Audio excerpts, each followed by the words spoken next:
भारत ने रखा एक ऐसे सेक्टर में कदम जो भारत पर करेगा ऐसी धन की वर्षा, जिससे इकोनॉमी में आएगी ऐसी सुनामी जो जापान और चीन के इकोनॉमी को खुद में समेट लगी।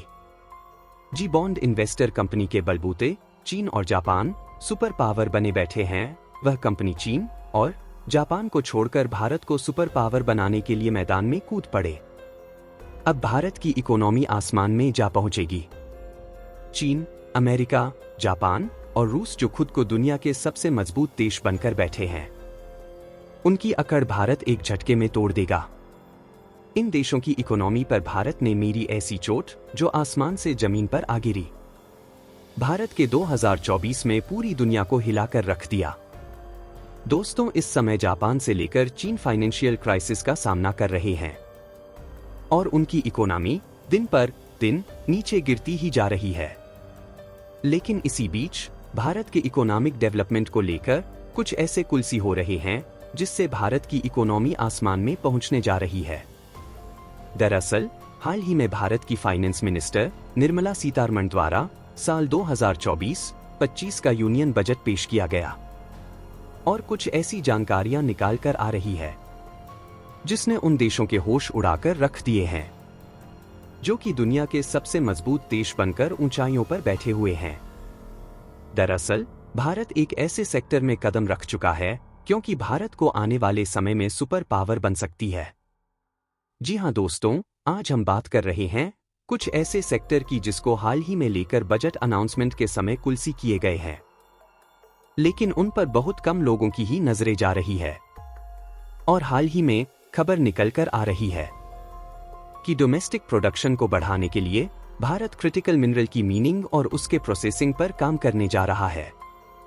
क्योंकि देखा जाए तो अभी तक इस तरीके के मिनरल को हम चीन और जाकिस्तान जैसे अन्य देशों से खरीदे थे और इसके न जाने कितने उपयोग है कि इससे भारत का इतना ज्यादा फायदा होने जा रहा है, आप इसके बारे में सोच भी नहीं सकते।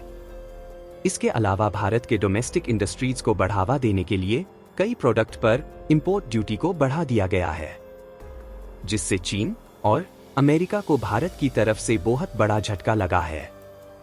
आखिर भारत के बजट अनाउंसमेंट के बाद चीन जैसे देशों की खटिया क्यों खड़ी हो रही है? तो दोस्तों, पूरी खबर क्या है जानेंगे इस वीडियो में, लेकिन उससे पहले भारत के इस कामयाबी के लिए इस वीडियो पर एक लाइक तो बनता है और फटाफट चैनल को सब्सक्राइब कर दीजिए। दरअसल दोस्तों, भारत की इकोनॉमी दिन पर दिन रिकॉर्ड तोड़ रही है और वो भी ऐसे समय पर जब दुनिया के सुपर पावर देश कहे जाने वाले जापान और चीन फाइनेंशियल क्राइसिस का सामना कर रहे हैं और उनकी इकोनॉमी पूरी तरह से जगमगा रही है। और हाल ही में भारत के फाइनेंस मिनिस्टर निर्मला सीतारमण द्वारा जो बजट पेश किया गया है और उसके बाद जो खुलासे किए गए हैं, उसने सुपर पावर देश की नींद उड़ाकर रख दिया है। फिलहाल सबसे पहले आप इस रिपोर्ट को देखिए जिसमें आप साफ साफ देख पाएंगे JP Morgan ignite $40 billion in Indian bond. मतलब साफ है कि जेपी मॉर्गन जो दुनिया की सबसे बड़ी बॉन्ड इन्वेस्टर कंपनी है, उसकी की तरफ से भारत पर $40 बिलियन का इन्वेस्टमेंट हो चुका है।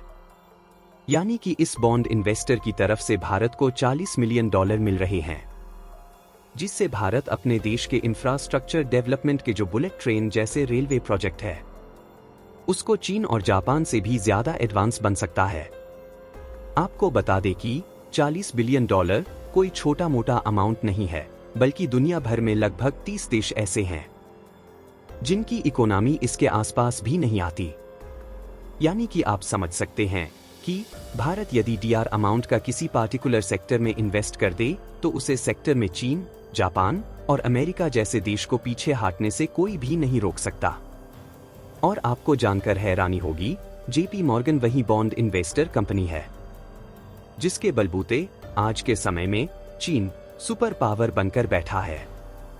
लेकिन भारत के लिए यह अच्छी खबर है कि चीन की इकोनॉमिक मार्केट दिन ब दिन क्राइसिस के ओर जा रही है, जिसके कारण यह बॉन्ड इन्वेस्टर अपने हाथ को चीन से पीछे हटा चुकी है, जबकि आप यही बॉन्ड इन्वेस्टर भारत के ऊपर अपने हाथ को रख चुकी है और इनको भारत पर इतना ज्यादा ट्रस्ट हो चुका है कि भारत में इंफ्रास्ट्रक्चर डेवलपमेंट के लिए शुरुआत में ही कोई छोटा मोटा अमाउंट नहीं, 40 मिलियन को इन्वेस्ट करने की तैयारी उनकी तरफ से की जा रही है। आपको बता दें कि इस बार जो बजट पेश किया गया है उसके मुताबिक भारत में ज्यादातर इन्वेस्टमेंट इंफ्रास्ट्रक्चर डेवलपमेंट के लिए रेलवे सेक्टर, रिन्यूएबल एनर्जी और डिजिटल कनेक्टिविटी के तहत गांव की कोने कोने तक 4G और 5G सर्विस को जल्द से जल्द प्रोवाइड कराया जाएगा। और खास बात यह है कि इसमें भारत की आत्मनिर्भरता को बढ़ावा दिए जाने के लिए अधिकतर प्रोजेक्ट के कॉन्ट्रैक्ट भारत की कंपनियों को ही मिलने जा रहे हैं। और इसी बीच कई इन्वेस्टर ऐसे हैं जो भारी भरकम मात्रा में प्रॉफिट जनरेट करेंगे। और दूसरी सबसे बड़ी बात यह है कि इंडेक्स इन्वेस्टर चीन की तिजोरी से पैसा निकालना शुरू कर चुकी है।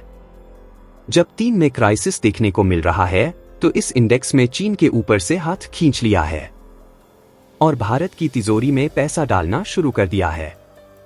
वैसे तो यह खबर बजट अनाउंसमेंट के पहले निकाल कर आई थी, लेकिन यह बजट के नजरिए से बेहद ही इंपॉर्टेंट है।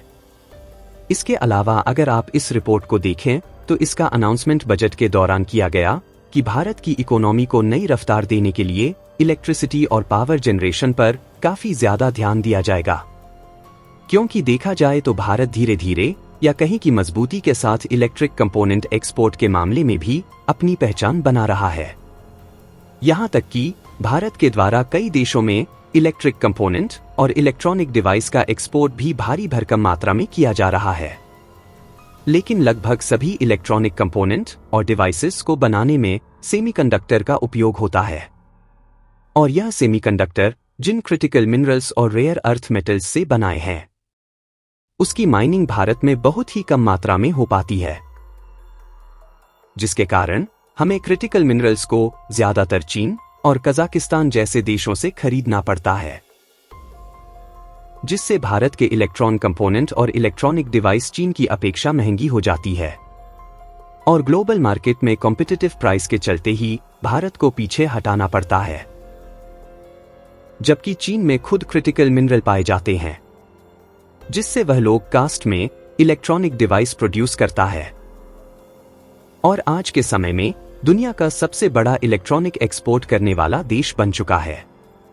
फिलहाल भारत ने चीन को इस सेक्टर में पीछे करने के लिए इस बार के बजट में क्रिटिकल मिनरल्स को लेकर बहुत बड़ा अनाउंसमेंट किया है और कहा गया है कि जो क्रिटिकल मिनरल्स के भंडार भारत में मिले हैं उसकी माइनिंग के लिए सरकार खुद मैदान में उतरने जा रही है, जिससे अब चीन को इलेक्ट्रॉनिक सेक्टर में कड़ी टक्कर मिलने वाली है। बाकी आप लोगों को क्या लगता है कि भारत में इस बार जिस तरीके का बजट प्लान बनाया है ग्लोबल मार्केट में आगे बढ़ पाएगा या नहीं? अपनी राय कमेंट बॉक्स में जरूर बताइएगा। आज के लिए इतना ही और फिर मिलते हैं अगले वीडियो में। तो दोस्तों, जय हिंद, जय भारत।